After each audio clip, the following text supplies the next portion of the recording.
Evening, folks. Welcome back to The View for the match day review of Leeds United's 4-3 win away at Swansea. We are live for those in the comments. So there you go. We're live. Joined by Gerry McNamee, formerly of LS11, Locky from Locky Leeds, and Paul from the Leeds Therapy to dissect yesterday's games. We're going to look at the ups and the downs. So before someone tells me in the chat that a win is a win and 3 points is 3 points, we're still going to talk about the rest of the game as well. So we will get into this. We're going to talk just about the performances and just everyone's thoughts on the entire match and what was an absolutely crazy game where both sides appeared to abandon all defensive shape and go all out for a win. And I'm all here for that. More of that for the rest of the season, and I'll be very happy. But we'll just check in with everyone, make sure they're all safe and sound, because Gerry had a bit of a tricky trip home last night. Gerry, how's things? Not bad. 7 hours trip home through air roads in Wales. We're just saying there's no dual carriageways in Wales. I ended up almost sliding into a ditch. It's a sobering thought when you feel your car on an angle and also floating. And I thought, oh my God, I somehow got out of it. And all those driving lessons I got on hill starts and reversing were great. But yeah, it was. And I think if you look around social media, I think we're just talking about buses and, coming through puddles. And it said on the news, avoid South Wales and Worcester. And as I said to you, I was shouting, I'm here. Don't tell me that. I was glad to see a motorway. I was glad to see my bed. But what a day. And as you say, there was a lot you can pick out of that and think that wasn't good, but winning 4-3 and a goal in the last minute, that's why we do it, isn't it? That's why you follow football, for those moments. Yeah. And it's one of the best finishes since that Birmingham game, the 5-4 and everything else. But top of the table for now, and I'm happy. I'm sort of happy with a few things, few reservations, but nothing we can't sort. Logging onto that brand off your face there, because that's way too big. I'll fix that. There we go. Sorry about that. Lucky, how are you doing, mate? And football's about emotions, and there was plenty of them in that game, but how are you keeping? Yeah, I'm all right, mate. That's what we've been saying that for a while, haven't we? We've been coming on here, Joe. We've been saying we want to feel something, even if it's like that. Sometimes they're good games, and those are the ones in the season that you remember at the end. It's not the easy 2-0 wins. It's though every now and again where you get a 5-4 or 4-3 or whatever. But yeah, I'm good, mate. My voice is on the ropes a little bit, which, hey, like we said, I guess it's a good thing. It means I was in the game. I was loving it. And I'm glad, I'm glad there's no international breaks. I feel like that's affected all of us proper getting into it, I think. Knowing every few weeks, you've got to wait 2 more weeks. It's terrible, isn't it? But I'm good. Some of us went to Wembley, so best move on, from international breaks. Wembley's just not a good spot for us. No, it's not the best place for me. I've never had good memories. I remember the playoff final. I was there. 7 hour drive back. But the driver was a Man United fan who took us down. So yeah, terrible time. Paul, how have you been keeping, mate? How did you enjoy the end of that game? And can we just talk about your Twitter game briefly for a moment? Because I am now living for the moment where you tell me something's not going to happen, because I know it is going to happen in that exact moment. I don't know what's going on at the moment. It's just, I started at the beginning. I went, what did I say? I said, Solomon needs to show me more. He scores 2 goals in the same game. I'm just like, I'm literally, somebody mentioned it, and I'm just going to call myself the Oracle from now on. Just bonkers. Yeah. That's typical for me. That's the way it happens. If I decide to go to a game at Ellen Road, I can guarantee you before I get into the stadium, we will have conceded 1 and they will have scored 2. We will have scored 2. That's what's happened 2 times now since to go on like a Wednesday. So I'm going to try to get to the Luton game. So we all know what might happen with that one. But yeah, it was, I'm good. I've calmed down now. Like I said to you before we came on live, I didn't have time to be infuriated after the 3rd goal went in, because it's like it went in and I was swearing, bright pink, sweat, tears, spit, everything. And then we scored. So it's just like, I have watched on YouTube as well the reaction bits from all the reaction channels, and it's been brilliant to watch certain content creators have just gone and then gone, oh my God, yeah, we scored. And then it's just, look, a win's a win's a win. I always say the same thing. I'm not too bothered performance-wise. I want the points on the board. I want us to be at the top. I know everybody wants us to be silky smooth, but it's the result first and foremost for me, and we got the result, so I'm happy with that. Just I could do with less of those. I know you want more of them, Joe. I could do with less of those, please. Feel something, Paul. I'm dead inside. I want to feel emotion wherever I can. I want someone to bring some joy to me. So yeah, I want to see more. Just got married. Well, that's since we got married. So like, we're not really married yet. When she gets home properly, then we'll talk about that. Oh right, okay. There's still a chance. Still can have it. Yeah. Can still be annulled. We're still okay. We can move on. She's probably watching this now. We'll trouble later on. Anyway, this was a game, lads, that for all intents and purposes, I think I said in the build up to this, it'll be a game of possession. Both teams liked to have possession. Leeds have been successful in games they've had a lot of possession in, Gerry, but this was a game that Swansea ended up edging the possession. And in every single game where Swansea have had more of the possession, they haven't won this year. And they finished yesterday with 57% of the possession and on the back of a 4-0 defeat, a 4-3 defeat. There was parts of that game, Gerry. I don't know how you felt about how it flowed. For me, I didn't really ever think we wouldn't win because there seemed to be a bit of momentum about the team. But from a defensive perspective, not a great day at the office for basic defending. No, flow is not a word. Flow is a word that makes me feel uncomfortable today because I just think of water. But anyway, it was a very weird game. I mean, Swansea, from what I'd heard going into the game, they were a possession team, but not got much up front. But like last year, they sort of pushed up and we just lobbed the ball over and we won. Was it 4-0, 3-0, 4-0? And I was frustrated to the fact you could see the spiff early on. Solomon and Dan James were they hadn't got full backs, it seemed to be, and we had so much space. And I was getting frustrated that we did the old passing around at the back, and I just wanted them to play a few long balls. And all our goals came from that, really, from getting in behind them. So I was a bit frustrated with that, but we scored 4 goals from it. But even when you're right, when they did score, I thought, well, that's early enough and we'll get back into it. But we let them back in, and defensively, we were poor. The good, I think, Rodon and Strike. A couple of times the goal scorer, I mean, Darling got in front of them. You don't want anybody called Darling getting in front of you. And you know, for the second goal, I mean, from the time the ball was hit, I nipped to the loo and come back, and Meslier just fell on the floor at that stage because he went down so slow. And I was moaning at him at halftime, and I felt frustrated because I thought we have these. They're a poor team, and we're better than this. Our midfield. Well, Tanaka was absolutely superb again. You know, you really have to watch him. I have to watch the highlights back because sometimes you don't notice him. He does it so easily, not spectacular. You know, mad sliding tackles. He just does stuff and turns and twists. But there was times they just waltzed through our midfield, and that was a worry. And that's where a lot of the goals came from. But the game was just wide open. So as any neutral watching that, really enjoyed it. But as you said, I just had a feeling when it went 3-3 that the 6 minutes, the game wasn't over. But being a Leeds fan, I thought Swansea were going to score again, and that could have happened the way we were going. But tighten up defence, and what a team we would be if we could do something with set pieces. What a team we would be. We must be the worst team in that division. If we could do set pieces, we'll just waltz this league. But mad game, 4-3. We have one of these every season or two, and as you say, you just pump it into your veins, enjoy it. And then hopefully a few lessons learned defensively, tighten it up, and it won't happen again. And yeah, I'll be happy to go back to a Monday and 2-0 on Wednesday night. I want more, Gerry. I want more 4-3s, 4-2. Yes, I'd love a 4-0. 4-0 would be great. Yeah. I'll be very happy with that as well. You know, it's not. Never seen a 6. I haven't seen Leeds get a 6 for a few years. I'd love to see a 6. It's been coming, Gerry, for about 5 years. It's been coming. We've been every season. It's like, oh, we're going to thump somebody. It'll happen. But Locky, did we last get a 5? I think Burton Albion was the last time we got 5. Did we? Did we get a 5? I know we beat Burton. Remember, Laselga scored a hat-trick against Burton. But did we get 5 last year? Yeah, we got a few 4s, but I don't remember a 5. Yeah. I'll be totally wrong on that. There's one coming soon, I would imagine. Locky, I want to talk about attack versus defense in this game. It appeared, I'm looking at how the teams came. Both teams had a game plan, and the game plans were to try and exploit the gaps of the opposition. Both of them seemed to focus on the fullback areas. It was a game that was mostly played in wide areas. Swansea looking to get crossed in the box, and Leeds looking to get their 2 wide players away as quick as they could into space. And it just became a game where it was just like, we'll pick off your weak area, you pick off our weak area. Yeah, it became really transitional, didn't it? It was honestly, you could probably say an enjoyable game, good advert for the Championship. but not when you're watching it live, after the fact maybe. But as a Leeds fan or even a Swansea fan, it's not. It's horrible. But you love it at the same time, don't you? Because we're all football fans and we're all insane, especially to support Leeds.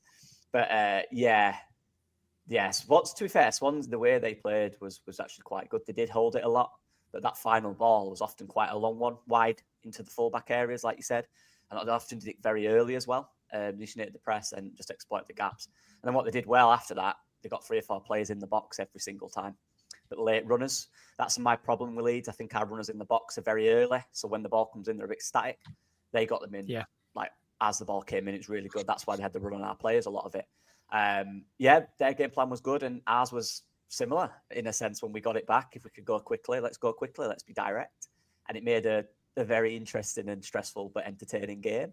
I don't want too many like this, I'll be honest. One a month, it'll do for me. Maybe one every 2 months, but not every week. I'll take a 2-0 for the next 6 weeks, mate.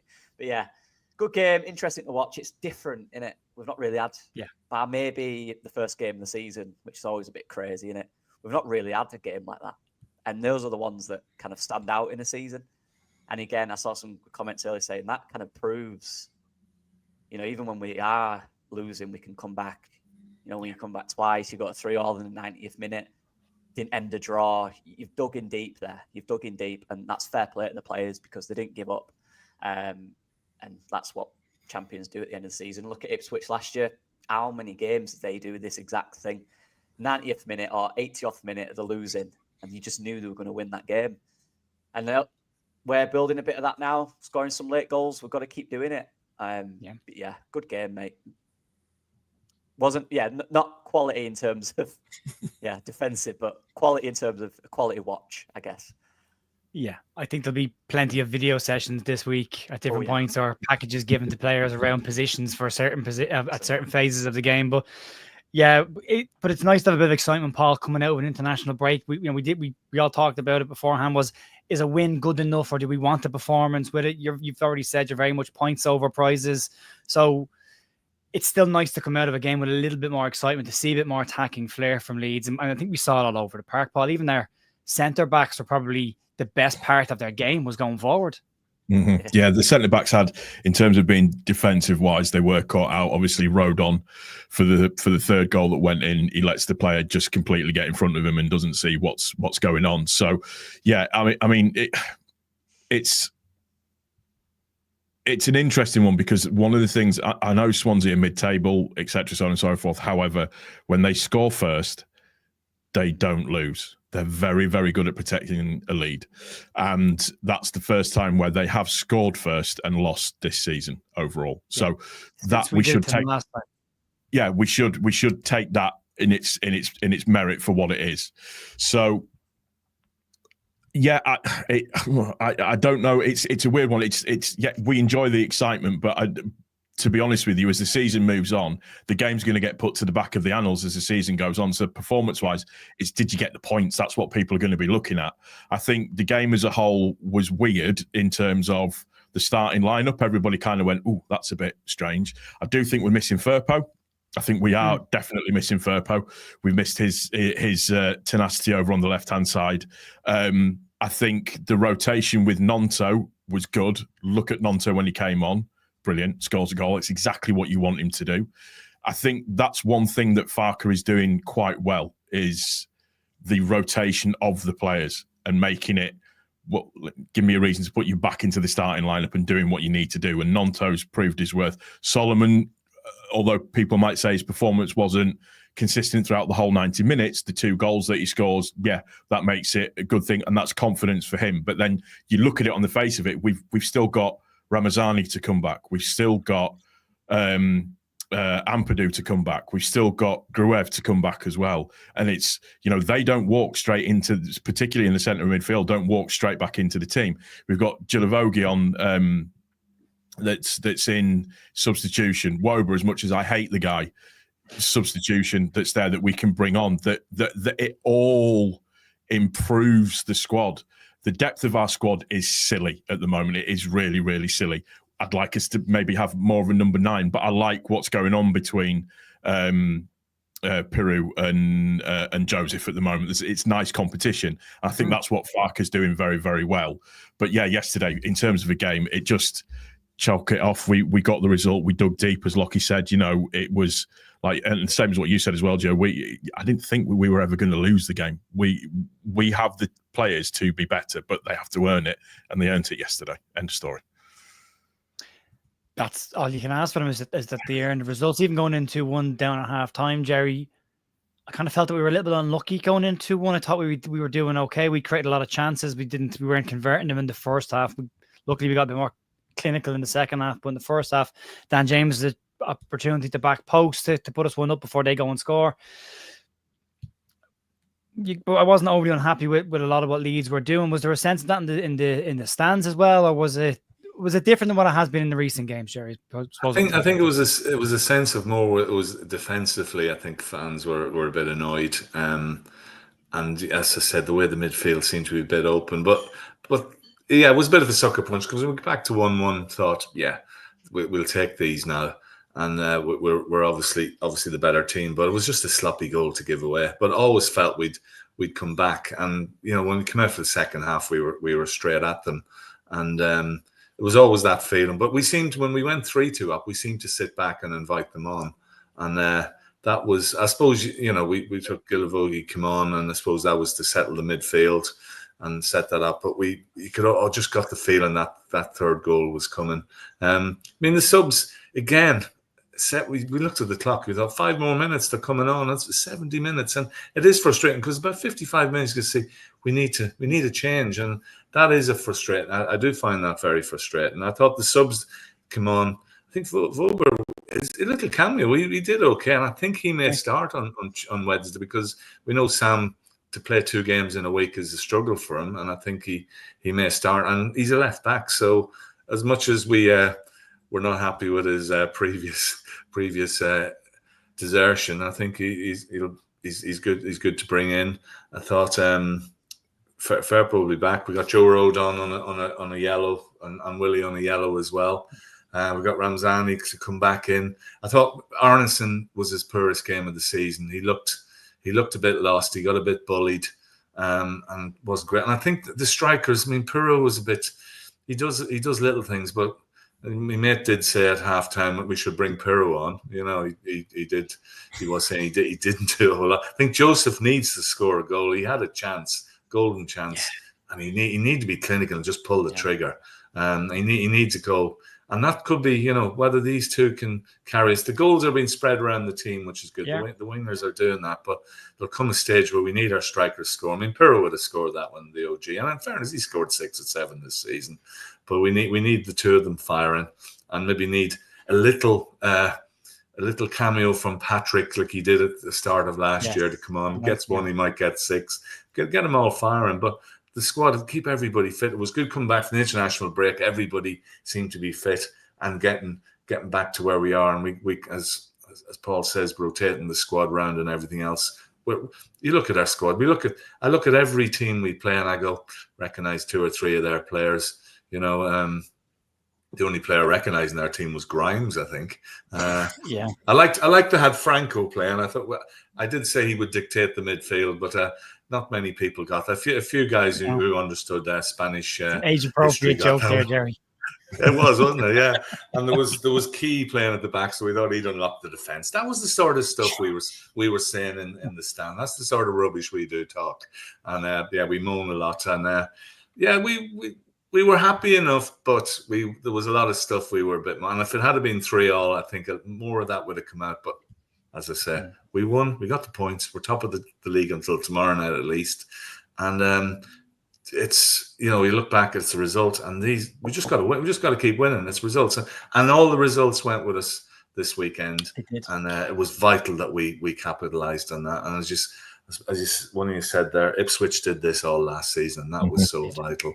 And that's what you got to do. You got to go to the end, and I think we got the players to do it. So I'm feeling okay today. I'm feeling happy that I still got my car on the drive. Yeah, well, that's more important. That's been 2 big takeaways from the game. Surviving it.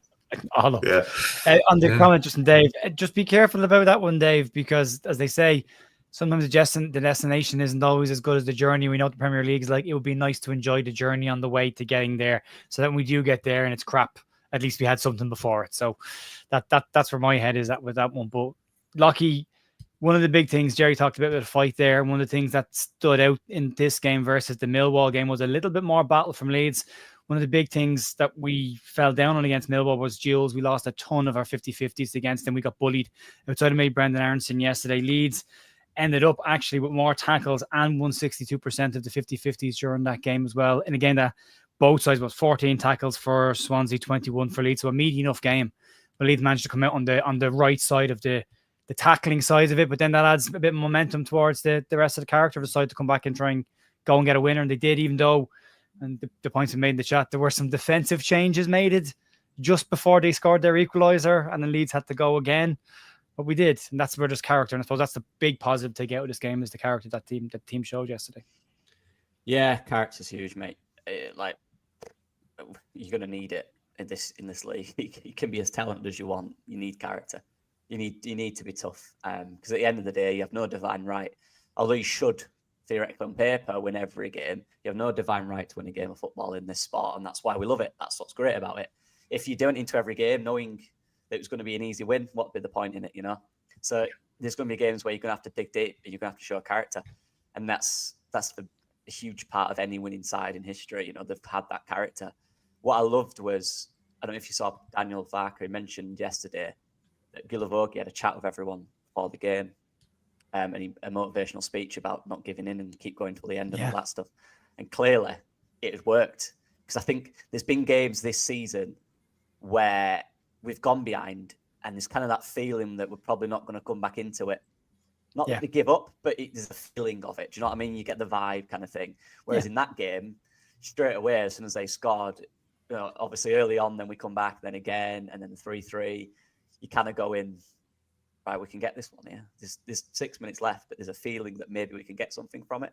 And I absolutely love that, because that's, again, speaking about Bielsa, or that season and that team, that was what we had, even in games where it was tough and we were struggling. We had that belief that even in the 96th minute, we'd just go for it and get an attack and hopefully score from it. And any successful team needs that. You know, all the best teams in the world, or all the best teams, sometimes it doesn't go their way. You can't just win easy 2-0. You've got to win 4-3. You've got to score a late goal. You know, Leicester did it a lot last year as well, and Ipswich, and even anyone, you know, even this year, Sunderland are doing it a lot. You know, this is what you've got to do. Sheffield United a few weeks ago did it against Bristol. Two goals after the 83rd minute to win the game 2-1. Character is everything. I was crying out for an experienced player to come in when we lost Cooper, Ayling, Dallas.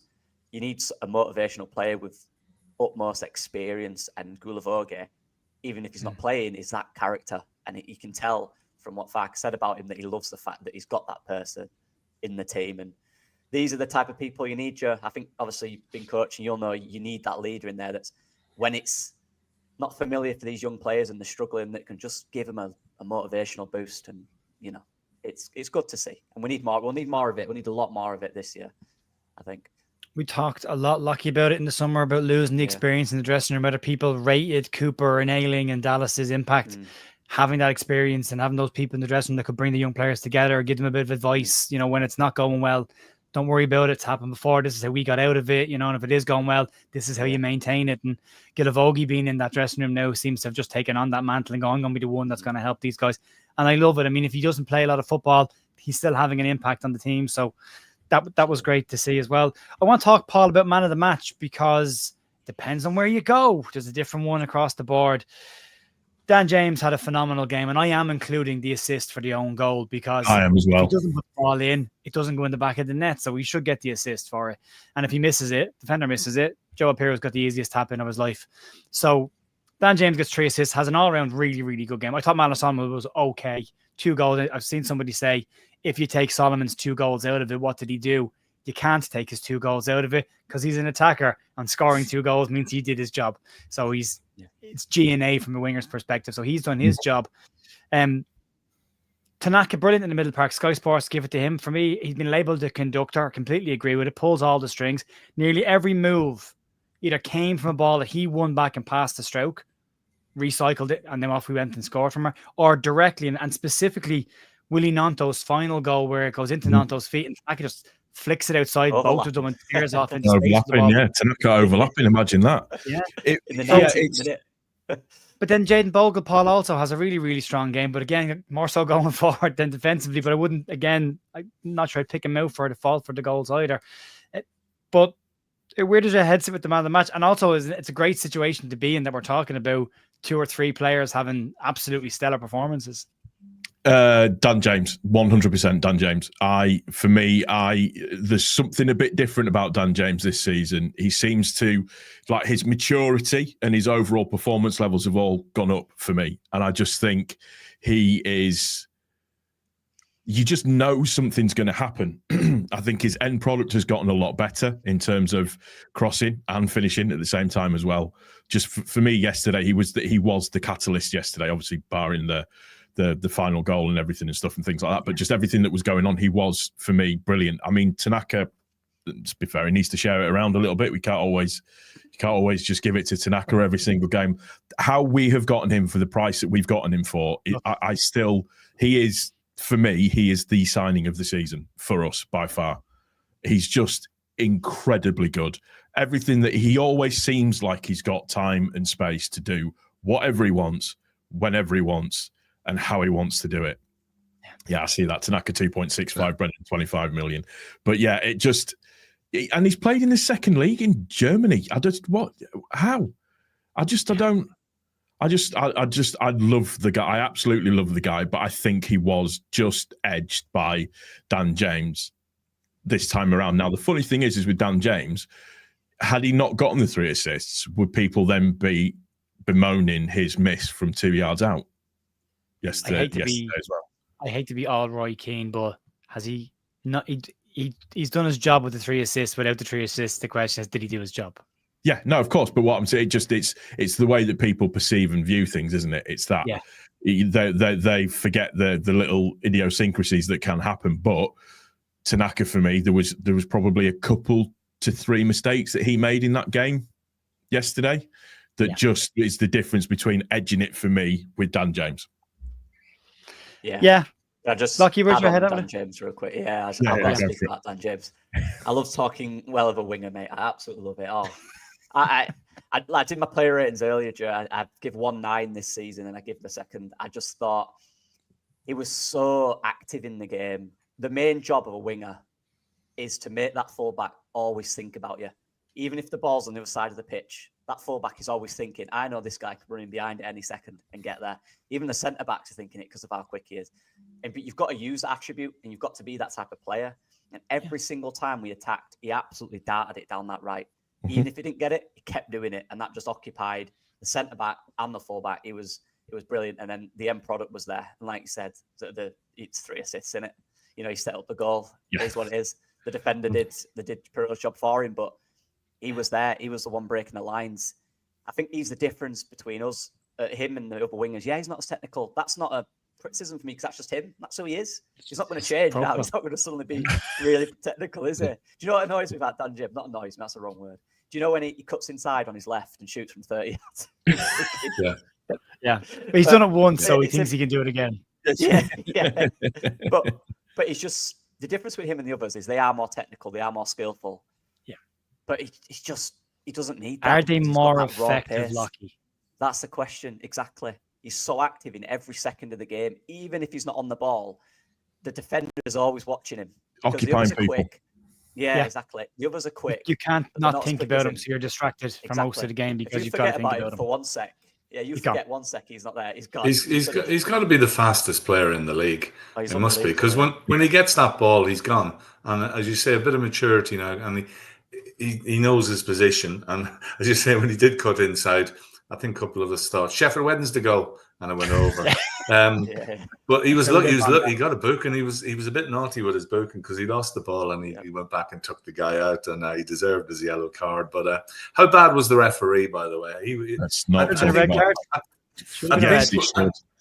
I think the referees are because they're losing referees to various video contributions.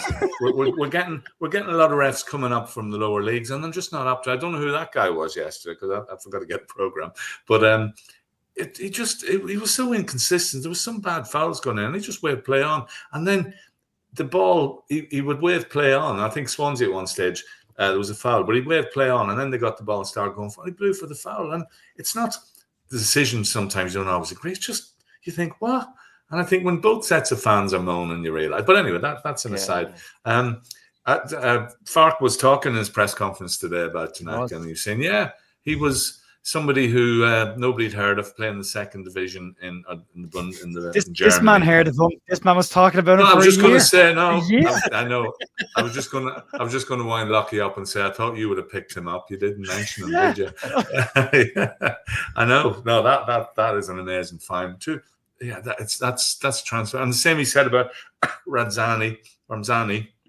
Nobody really heard of him, and he's come through. So I suppose we've done decent business in that sense. This thing about Solomon, he was caught offside a couple of times, looked a bit bouncy. But as you say, if you get 2 goals, excuse me, if you get 2 goals, you get 2 goals, and you got to be there to get them. So, and I think we've now got 4 wingers, and we can just rotate these guys. And any team seeing Willie Nonto or Dan James or Solomon coming off the bench, you must think if you're a fullback, you think, oh my God. And I think about Willie as well. Willie can play a few positions. And I'm sure he was disappointed he wasn't in yesterday. And he came on and again made his contribution. So I'd be interested to see what the team is on Wednesday night, because I would drop Aronson. I think he needs a rest, if nothing else. And I think probably let's see Ramzani come back. Yeah, I think Nonto has to come in for that. It'd be interesting if we have. I think we're all desperate to see what the potential is with Nonto in the number 10 slot, and then a Ramazani and James, or a Solomon and James, kind of get the striker out of it, but that attacking line to see what that could bring.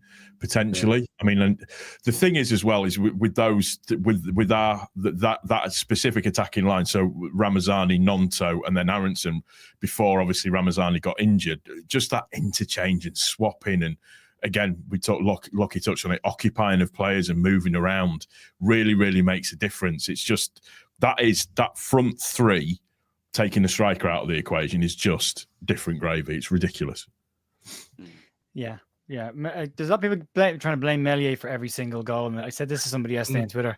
Be careful about trying to spend your time trying to pin blame on a single person, because you let a lot of other people off the hook when you do that, when you're solely focused. Because I did write these down, and if I can find them, the first goal that we concede is the ball bounces as the free kick. Tanaka loses the centre back. I saw people trying to blame Sam Byram online, and it was even Sky picked it out. It was Tanaka loses Darling completely, and he scores. So that's not the goalkeeper's fault or a centre-back's fault. Byram gets caught standing still for the run through for the second goal. As it bounces off Strauch and goes through, the winger's gone and Stan Byram's caught completely stationary, and that's how he gets in and squares it. Yes, Meslier should probably do better for it, but it does take a deflection and changes the direction of the ball. But I would agree he still should have got to that, but I wouldn't rinse him over it. And then the final one, Pascal Strauch's Joe Rodon's not covering the front of the player properly, and Pascal Strauch isn't doing enough on the back end of the player to put him off, and they've let him in between the two of them too easily. So there's plenty of blame to go around for every single one of them. But if you start pointing the finger, if you look for a reason to reinforce an opinion about blaming a certain player, you ignore everybody else who's at fault as well. And there was plenty of blame to go around, not even outside of all of that, positional blame as well about players just not being in the right position that they should have been. So and yet nobody's mentioning the save that he makes against Key. I was just going to say he made a good save at the end, didn't he? Makes a good save against Key, doesn't he? The crosses towards the end as well, and then killed it. The ball and went down and did the basic stuff goalkeeper should do. I don't disagree that at the end of the season we probably need to look at a more serious goalkeeping option for the Premier League. But right now, I wouldn't. Yesterday wasn't an Ilan Meslier show. It was very much about our faults and how they capitalised on our faults. So yeah, for me, no issue. Yeah, I'd say last line, necromancer, but if you go into a dressing room with any coach, they'll tell you defending starts at the front, mate. So if you want to go down that route, it should have been stopped before it ever gets near him. And if it isn't, What can you do? He's had 3 clean sheets with very little to do in the last couple of games. Didn't get the protection yesterday, conceded 3 goals. That's what happens. It's football. Fortunately, it's not always about us. Me and Locky have been saying on the breakdown a couple of times, it's not always about what we do. Sometimes the opposition have a game plan and it works. So they had their spots yesterday and they did really well what they did. We have some stuff to work on. We've got Luton up next, Paul. There's going to be some changes by the sounds of things. I don't think he's going to make wholesale changes, but I think we'll see some wide changes. What do you want to see going into that game? Wober will come in, definitely, I think, because Byram won't be in. Schmidt can't come in because he's still recovering from his hernia injury, isn't he? Yeah. Hernia operation, sorry. So I think Wober will come in. Other than that, I think the defence stays exactly the same. I as much as I'd like to see Aronson taken out for a bit of a by taken out, I don't mean shot, just for a bit of a rest. Just for a bit of a rest. I don't see it happening. I do think Nonto will start next game. There's a strong chance that will happen because Solomon is still trying to get fitness wise, and that short of a gap turnaround, I don't think he's not quite ready for that yet at all. I wouldn't be surprised if Gilavogi might potentially start a game. You never know. But the changes that I see happening are probably defence and midfield. They're the ones that I see. And I'd be happy with those. Like I said, as much as I hate Maximilian, he's going to have to come in and cover at some point, isn't he? He's there. He's good enough for it. So, good job. Yeah, they're very... Oh, sorry. Okay. Yeah, sorry, no, I agree. I agree with that. I think that's who I think. I see Brendan dropping out. Sam won't play 2 games in a week, and that's basically it. And maybe I don't know if Ramzani's obviously not ready. Hopefully, we'll see him at some stage. I know he'd probably stick with Solomon and James. And I mean, Luton, looking at them, again, the press conference today, I think it was Adam Pope intimated that Luton have had a bit of a reset during the international break and the one against Hull on Saturday. But I watched the highlights and Hull. Everybody wins against Hull. Their manager's got to be sacked soon. He's got to go soon. I don't even know who he is. But they were lucky because Hull's had a lot of chances. But Luton, I still wouldn't rule Luton out of getting into the top 6 because they've had a real bad hangover after last season, and this will be a step up from Plymouth and QPR. From what we've seen the last few home games, so we got to be careful. It'll be a tricky game, but we still should be good enough. Let's go for a win on it on a Wednesday night. It'd be nice. Yeah, let's try and maximize the week if we can. Lucky, what do you want to see going into this game? Yeah, I think it's tougher than what it looks on paper. It's on where they are. They were a Premier League team last year, and they've not lost a lot of players. They've lost 2 or 3. They've not lost a lot of first-team players. I think their problem this season was stepping up to that high level you have to do every week in, week out, playing in the Premier League. I think they're missing that. But if they find it, they could go on a big run because they're a Premier League team and they were really competitive in the Premier League. So they should be good in this league, And I think they'll find it. And like you said, Gerry is right. There was there was a meeting, weren't they? I think in the international break about sorting things out. So apparently they've done that. So let's see. It's going to be a tough game. They're very physical, which is always interesting against us. Which Leeds turns up, we never really know. They are a very physical team. They've got some very physical players who are quick, direct.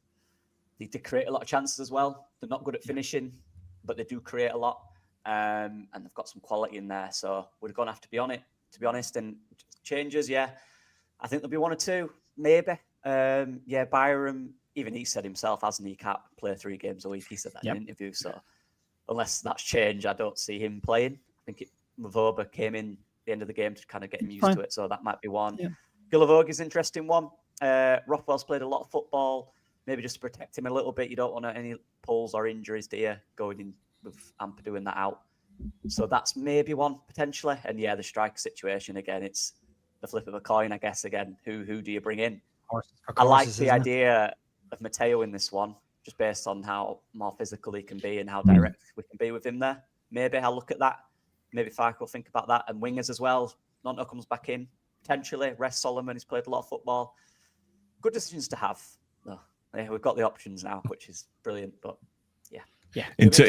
From a statistic point of view, they have away from home, they've only scored 4 goals in open play. One of those is a penalty, and against they've conceded 14 goals, 8 in open play, 4 from a set piece, and 2 from a counter attack. So 5 of those against Middlesbrough, wasn't it? I think so. Yeah.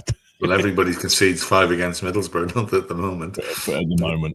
Luton have had these reset moments a couple of times this year where they've had a result where you think this is the one where they kick on now and they get that form back and then they fall straight away. At least this game, our home record's quite good. We're the joint best home record in the division so far. Yeah. So, you want to see Leeds put a bit of momentum together. This is the second time this year, if you take out the international break, that Leeds have put back-to-back wins on the board. So you want them to go in for the first time this year, go and win a third one, then hopefully win a fourth. This is your chance now with the amount of games you've got coming up. And I wouldn't write Luton off as an easy win by any shape of imagination. I think it'd be a very tough game because for all the reasons everyone said, they're still a very good side and there were still some very good players that can hurt you and they'll come and play.